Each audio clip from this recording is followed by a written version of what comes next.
After finding out her son had not invited her to his wedding because he was ashamed of his humble beginnings, Mary was heartbroken. However, when none of his guests attend the wedding, he learns a valuable lesson. Before we continue, please take some time to subscribe to Quickstories, like and share this video with your friends. It might brighten their day and inspire them to do good. Also keep watching because an important lesson awaits at the end of the video. Mary was a 50-year-old single mother of two. After losing her husband to a terminal illness, Mary had to find a way to fend for her children. Her husband was the breadwinner in their home, and since Mary had never gone to school, so she struggled to find work. Mary found minimum wage jobs as a dishwasher, laundry woman, and cleaner to help her provide for her family. She did all she could to ensure her children were provided for, even sacrificing her comfort when necessary. Mary had a daughter, Jane, and a son, Ben. Ben had dyslexia, which meant he needed extra attention at school. His mother worked overtime to get him the best psychologists and teachers to help him study. Regardless of her financial woes, Mary successfully raised her two children. They both moved out and had their own lives. Ben became rather distant and barely spoke to his mother. On the other hand, Jane always kept in touch with his mother and lived close to her neighborhood. Mary worked as a cleaner at a cleaning company that would deploy its services to various businesses. One day, as she was mopping in a jewelry shop, her son came into the store with an elegant and beautiful woman. Wedding? No, I didn't even know he was getting married, Jane. He never said anything to me. I think we should be able to find some good rings here, my love, the woman told Ben. Actually, I think there's a better store just up the road. Come, let's go, Ben said, avoiding eye contact with his mother. She had intended to greet him, but she sensed that, for some reason, he didn't want to acknowledge her presence. So she let him be. Ben and the woman exited the shop as Mary sadly watched them leave. Jane went to her mother's house for their weekly dinner that evening. While preparing the food for cooking, Jane noticed that Mary seemed a bit distant and deep in thought. "Everything okay, Mom?" Jane asked, concerned. Yeah, I'm okay, I guess. It's just that I saw your brother today, and he was acting a bit strange," Mary explained. "Ben's natural state is acting strange, Mom," Jane said with a scoff. "Shame, he's probably just a little on edge because of the wedding. Speaking of, do you already have a dress for Ben's wedding?" "Wedding? No, I didn't even know he was getting married, Jane. He never said anything to me," a shocked Mary explained. "Really? I thought you knew. I'm so sorry. Ben's a jerk," Jane said.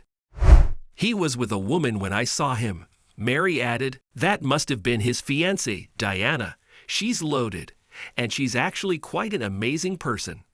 Only God knows how Ben landed her, but I'm happy for him, hey," Jane said.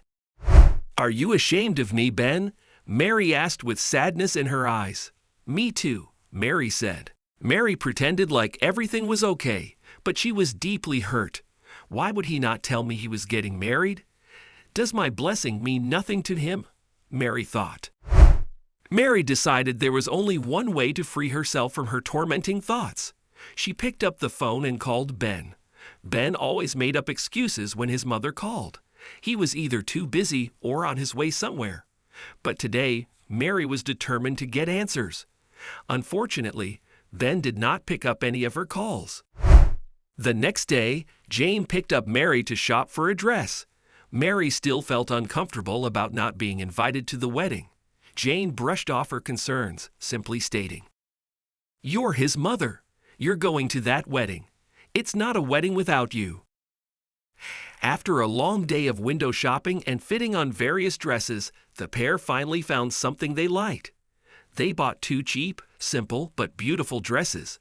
Mary had picked them, and she was proud of herself.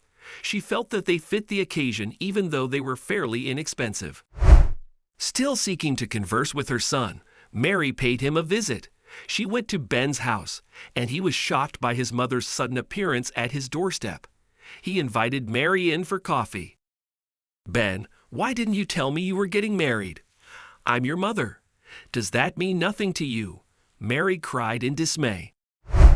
I'm sorry, Mom. It's just that there will be a lot of upper-class people there, and I doubt you feel comfortable, Ben explained. Are you ashamed of me, Ben? Mary asked with sadness in her eyes. No, of course not, Mom. I was just waiting for the right time to tell you.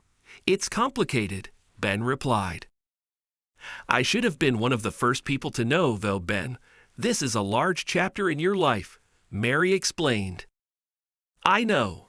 I'm sorry I didn't tell you sooner. This is all new to me, Ben confessed. All right, my child, Mary said. Plus, you can't be embarrassed by me. Your mother has impeccable taste, Mary said, trying to lighten up the mood as she pulled out the dress she bought with Jane from her backpack. I got this with your sister. What do you think? Mary asked enthusiastically. No, Mom, that won't help. This has absolutely no class, Mom. You can't wear that to the wedding. Ben said, laughing at his mother. This exactly what I was afraid of. I'm sorry, Mom, but maybe it's better for everyone if you didn't come. You'll just feel out of place anyway. Listen, maybe we can have our own private ceremony afterwards. Okay? Ben said coldly. Mary tried her best to not show it, but Ben's words cut her deeply. She could now clearly see that her son was indeed ashamed of her. After everything she had done to provide for her son, he was ashamed of her. Mary pretended she had an urgent appointment to make and left in a hurry.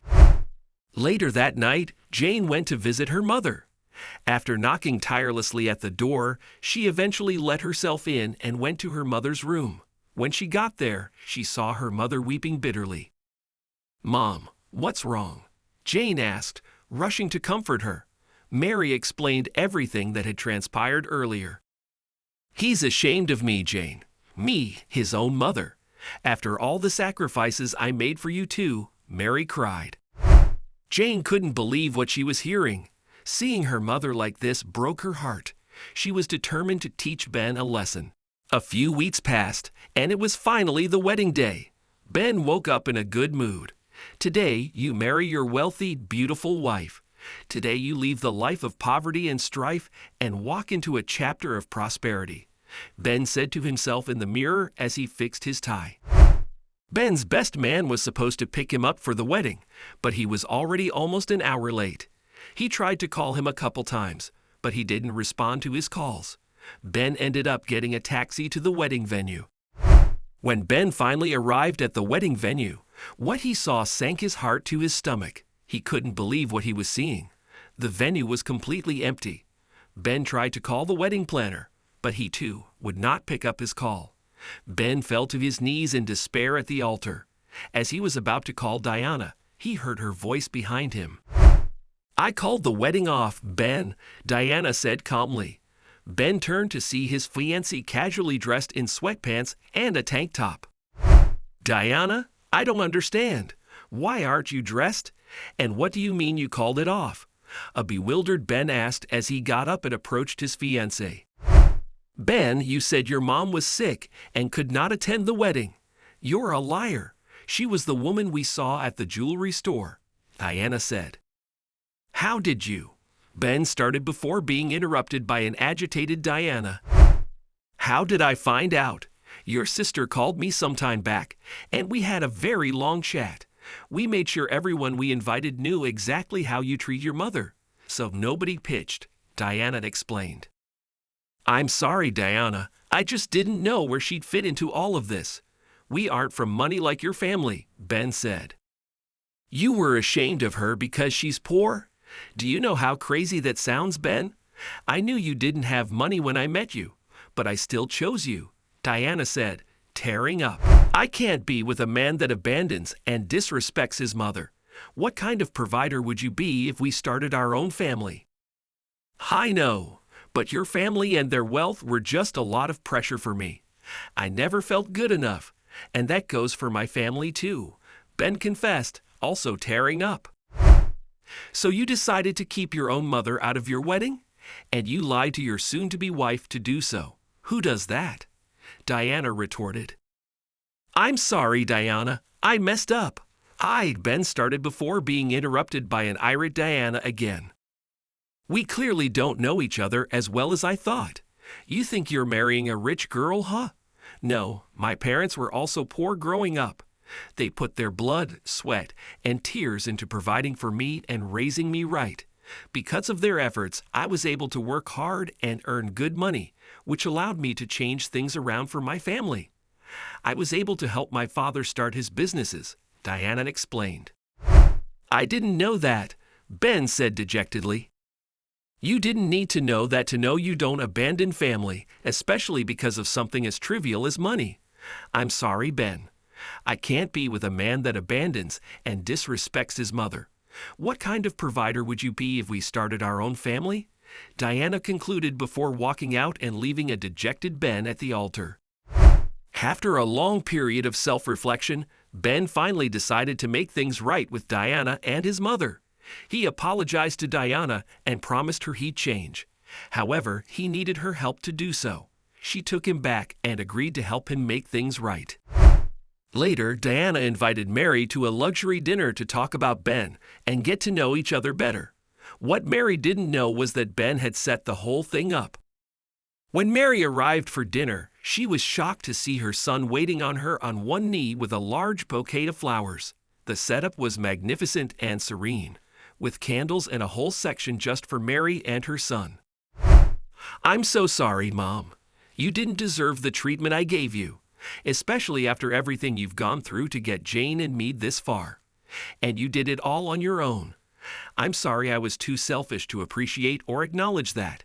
Please forgive me, Ben said, handing Mary the flowers. I forgive you, Ben. This is amazing, Mary said in tears as she warmly hugged her son. Thank you, she added.